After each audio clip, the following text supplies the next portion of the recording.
కరీంనగర్లో 15 ఆగస్టు వేడుకలు ఘనంగా నిర్వహించారు. 79వ స్వాతంత్ర దినోత్సవ వేడుకలను జిల్లా కేంద్రంలోని పోలీస్ పరేడ్ గ్రౌండ్లో రాష్ట్ర ఐటీ ఎలక్ట్రానిక్స్ పరిశ్రమల వాణిజ్య శాఖ శాసనసభ వ్యవహారాల శాఖ మంత్రి దుద్దిల శ్రీధర్ బాబు హాజరై జెండా ఎగురవేశారు. అనంతరం పోలీసుల గౌరవ వందనం స్వీకరించారు. అనంతరం మంత్రి మాట్లాడుతూ గాంధీజీ సారథ్యంలో సాగిన భారత స్వాతంత్ర పోరాటం ప్రపంచానికి ఆదర్శంగా నిలిచిందని, అహింసే అస్త్రంగా మహాసంగ్రామాన్ని గెలిచి ప్రపంచానికి సరికొత్త పోరాట పంథాన్ని పరిచయం చేశారని ఆయన అన్నారు.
ఇన్ఫర్మేషన్ టెక్నాలజీ పరిశ్రమలు మరియు వాణిజ్య శాఖ మాధ్యులు వారికి సగౌరవంగా మరి ఈ కార్యక్రమానికి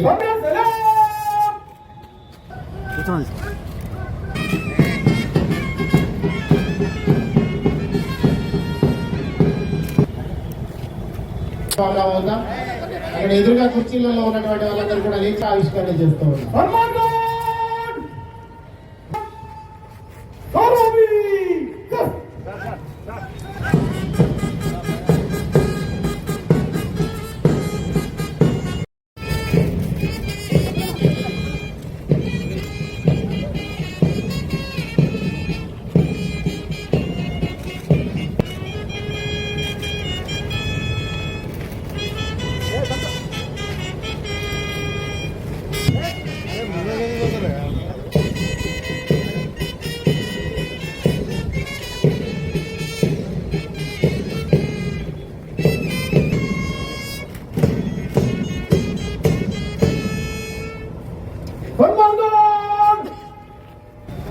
భారతదేశం ఈ పూట నా ధర్మ జ్యోతి, ఈ భూమి నా తల్లి, మాతా పృథ్వీ పుత్రోహం పృథ్వ్యాహ ఇటువంటి సంకేతాన్ని సందేశాన్ని అందిస్తుంది ఈ జెండా పండుగ. ఆ జెండా ఇచ్చేటువంటి స్ఫూర్తిని మనం ఈ రోజు మన అందరి యొక్క గుండె ఉంది మాకు అని చెప్పడానికి సంకేతంగా కనిపిస్తుంది జెండా. అప్పుడల్లా మనకి ఏమనిపిస్తుంది? జెండా మనకు ఒక సందేశం ఇస్తుంది. ఆ జెండా ఏమని పిలుస్తుంది? నాయన నువ్వు కూడా నాలాగే విస్మరించకు అనేటువంటి సంకేతాన్ని అందిస్తుంది, సందేశాన్ని అందిస్తుంది ఆ జెండా. ఇక్కడ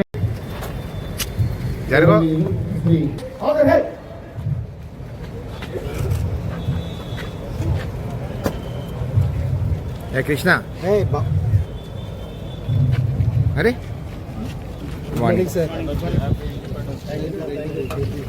అదేవిధంగా commissioner of police Shri Gaus Alam IAS గారు, ఐపీఎస్ గారు వారి ముగ్గురు కూడా పోలీసు వారి గౌరవ వందనాన్ని స్వీకరిస్తూ ఉన్నారు. ఇది ప్రభుత్వం తరఫున అందించినటువంటి వందనం.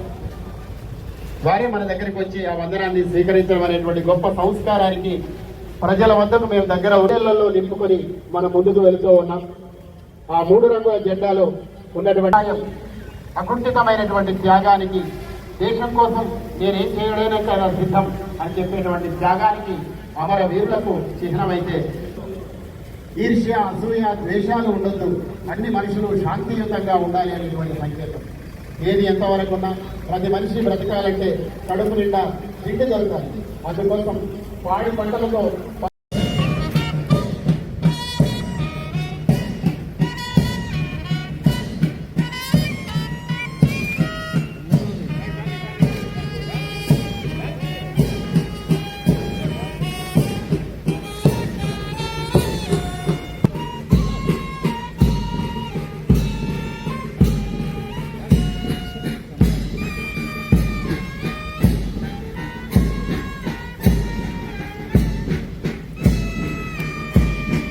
స్వాతంత్ర దినోత్సవ వేడుకల సందర్భంగా జిల్లా ప్రజలకి, స్వాతంత్ర సమరయోధులకి,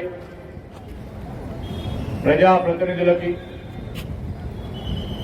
అనధికారులకి, విద్యార్థులకి, అధికారులందరికీ,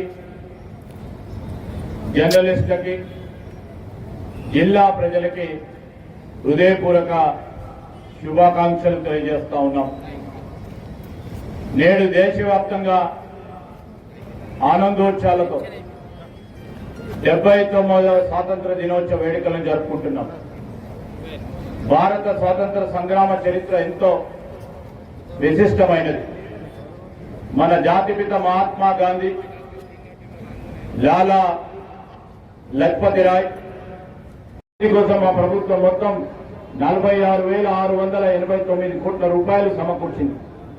యువతను రక్షించుకుంటేనే తెలంగాణకు భవిత. యువత ఉద్యోగ ఉపాధికి పెద్దపీట వేస్తున్నాం. బాధ్యతను స్వీకరించిన మరుక్షణం టీజీపీఎస్సీని సంస్కరించాం. 20 నెలల కాలంలో దాదాపు 60,000 ఉద్యోగాలు భర్తీ చేశాం. తెలంగాణ మగానాలకు చివరికి ఆయకట్టు వరకు సాగునీరిచ్చే ప్రణాళికతో పెండింగ్ ప్రాజెక్టులు జలాల్లో మన వాటాల 2,90,402 కుటుంబాలకు గాను 83 టన్నుల సన్న బియ్యం పంపిణీ చేస్తా ఉన్నాం. జిల్లాలోని 1,519 సంక్షేమ వలస మోడల్ స్కూల్, అంగన్వాడీ కేంద్రాలకు 300